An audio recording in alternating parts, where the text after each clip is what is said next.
নগো ও আম্মি জান, কাল হবে পয়লা রমজান, সেহরিতে ডেকো গো আম্মি জান, ছাড়ব না রোজা যদি চলে যায় প্রাণ। শোনো গো, যখন সেই ছেলে রমজান মাসে প্রথম রোজা রাখবে বলে তার মাকে সেহরিতে ডাকতে বলল, কিন্তু তার মা তাকে সেহরিতে ডাকলো না। তখন কি হচ্ছে কবির শোনো। মা সেহরিতে ডাকে না কেন? মায়ের মন মানে না, রোজার ধকল সহিতে পারবে না বাবু সোনা। সকালে ওঠে মাসুমের অভিমান, সেহরিতে ডাকলে না আম্মি জান, ছাড়ব না রোজা যদি চলে যায় প্রাণ। মাঘে রমজান মুমিনের মেহমান, শোনো গো। তারপর সেই ছেলে তার মার লাখ বরণ করা সত্ত্বে যখন বিনা খাওয়া দাওয়ায় সেহরি না করে রোজা রাখলেন, তখন তার মা তাকে কি বলছে শোনো। কবি লিখছেন, মা বলে বাবু সোনা, কি বলে, এমন কোদো না বায়না কেন? জননীর মনে সয়না, মাসুম রোজা ভাঙে না, বেলা যত বাড়ে তত ঝিমিয়ে যায়। সেই ছেলে বিনা খাওয়া দাওয়ায় রোজা রাখা অবস্থায় কি অবস্থা হয়েছে বুঝছেন?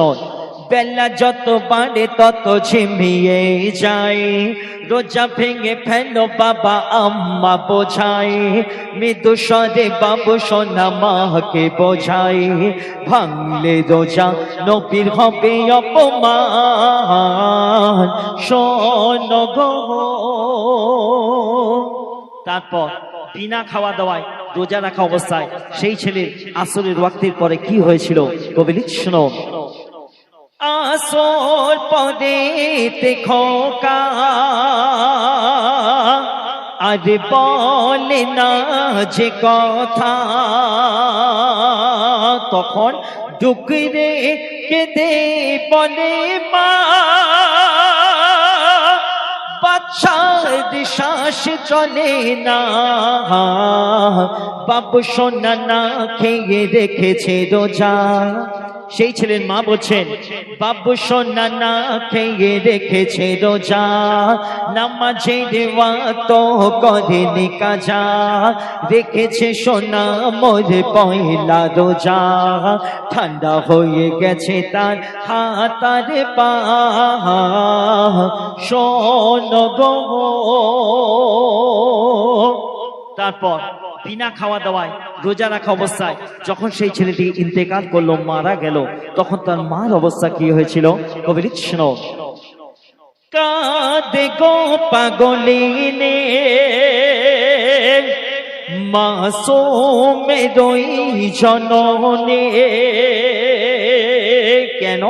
সেই ইন্তেকাল করেছে তবু রোজা ছাড়েনি, প্রতিবেশীরা এসে বলে হাই হাই, প্রতিবেশীরা এসে বলে হাই হাই, রোজা দেখে বাবু সোনা জান চলে যায়, মাসোয়ারা করে সব ঠিক করে দেয়, মাগরিব পরে হবে কাফন দাফন, শোনো গো। সেই ছেলে মৃত্যুর সংবাদ পেয়ে যখন পাড়া প্রতিবেশীরা এসে মাসোয়ারা করে ঠিক করে দিল যে তার কাফন দাফনের বন্দোবস্ত করা হবে মাগরিবের নামাজের ওয়াক্তের পর, তখন আল্লাহর পাঠানো এক দরবেশ, এক ফকিরের বেশে এক ফারিস্তা এসে কি করলো শেষ কথায় কবি লিখছেন, শোনো। মাগরিবে হাছে আজান, তখন এক দরবেশের আগমন, দরি যায় এসে তখন এক রোজাদারি আমি ছুটে এসে বলে সবে যত ঘটনা। সেই ছেলের মা ছুটে এসে দরবেশকে ফকিরকে যত ঘটনা বলছে, তখন কি হচ্ছে শুনুন।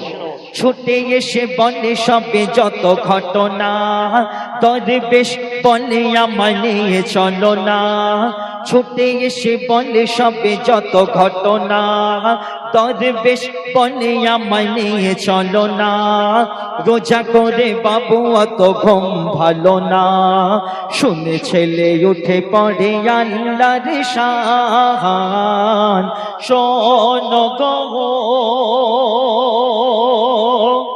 আল্লাহর ইশারায়, আল্লাহর ইচ্ছায় সেই মৃত শিশু আবার দোবারা জীবিত হয়ে গিয়ে তার মার কাছে গিয়ে বলছিল, মায়ের কাছে গিয়ে ছেলে আখে করে গো বলে, কি বলে, এই তার দেবে কি তুমি বলো আমার মামনে। আবদারে উল্লাসে মন ভরে যায়, আবদারে উল্লাসে মন ভরে যায়, চোখে পানি মুখে হাসি ফোটে যায়। ভালো কাজে আল্লাহ হয় গো সহায়, নূরে আরে প্রেম দেখো আল্লাহর শান। শোনো গো।